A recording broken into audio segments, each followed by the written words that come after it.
నేనేం ఎక్స్పెక్ట్ చేయట్లేదమ్మా. నాకు ఏం కోరికలు లేవు, ఏం లేవు. నాకు కావాల్సింది నా ధర్మం నిలబడాలి, నా ఆడపిల్లలను కాపాడుకోవాలి, గోహత్యను ఆపాలి. అది ఎంతసేపు నేను పోయేదాన్ని నన్ను చూసి ఎందుకు నవ్వారు? ఏం ద్రోహం చేసిన? నా వంతు నేను పూజ చేసుకోవడానికి వచ్చాను. వెళ్ళిపోయేదాన్ని చూసి ఇష్టానుసారంగా మాట్లాడడం దేనికి? అది తప్పు కదా. వాళ్ళకు అక్కలు చెల్లెలు ఉంటారు కదా. నేను ఏదైనా మర్డర్లు మానబంధాలు చేస్తున్నానా? కాదు కదా. మర్డర్లు మానబంధాలు చేస్తే అడగాలి. అలాంటి ఏం చేయనప్పుడు ఎట్లా అడుగుతారు? ఎట్లా చూసి నవ్వుతారు? ఇవి ఒక్క విషయంలో మీరు బాధపడుతున్నారు అంతే కదా. ఇంత కన్నీళ్లు పెట్టుకున్నా కనబడతలేదా? ఏ ఆడపిల్లకైనా బాధ ఉంటది. నా గురించి నేను పోరాటలేదు. ప్రతి ఆడబిడ్డని కాపాడుకోవాలని ఆ బాధతో ఉన్నాను. ధర్మాన్ని కాపాడుకోవాలని ఉంది, గోహత్యను ఆపాలని ఉంది. ఇంత పోరాటం చేస్తున్నాను. పోరాటానికి నా ప్రాణత్యాగం కూడా నేను చేయడానికి సిద్ధంగా ఉన్నాను. ఎవరన్నా చేయమని మరి చూద్దాం.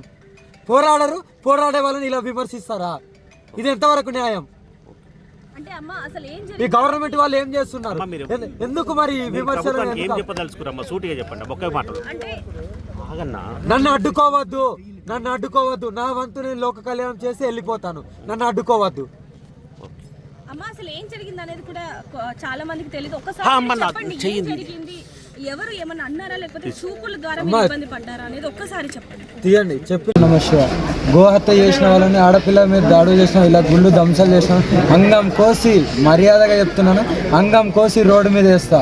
ఎంత విపత్తు సృష్టిస్తానో నేను ఇవాళ చూపించబోతున్నాను. మీరు ఎంత దూరం వస్తారో నేను కూడా చూసుకుంటాను. ఎందుకు నా గుళ్ళని ధ్వంసం చేస్తున్నారు? ఎందుకు ఆడపిల్లలను ఇలా ఆడపిల్లల మీద అఘాయిత్యం దాడులు చేస్తున్నారు? నా వంతు నేను చేస్తాను. ఎంత పోరాటానికైనా ప్రాణత్యాగం చేయడానికి కూడా సిద్ధంగా ఉన్నాను. అన్ని సిద్ధమయ్యే వచ్చాను ప్రాణత్యాగానికి కూడా. దమ్ముంటే ఆపుకోండి. హరహర మహాదేవ్. లోక కళ్యాణం చేయడానికి వచ్చిన వాళ్ళని కూడా అడ్డుకోవడం తెలుసు, కానీ ఇలా గుళ్ళు దాడులు అవుతున్నా కూడా ఎవరు స్పందించడం కూడా తెలియదు. ఎందుకు హిందువులందరూ ఏకమవ్వట్లేదు? ఏకమవ్వాల్సిన అవసరం ఉంది కదా. ఏకమై మన హిందూ సాంప్రదాయాలను గౌరవిస్తూ మన ధర్మాన్ని మనం కాపాడుకుంటే చాలు కదా. అదే పోరాటం నేను చేయబోతున్నాను. ఆడపిల్లలను కూడా కాపాడుకుంటాను. హరహర మహాదేవ్.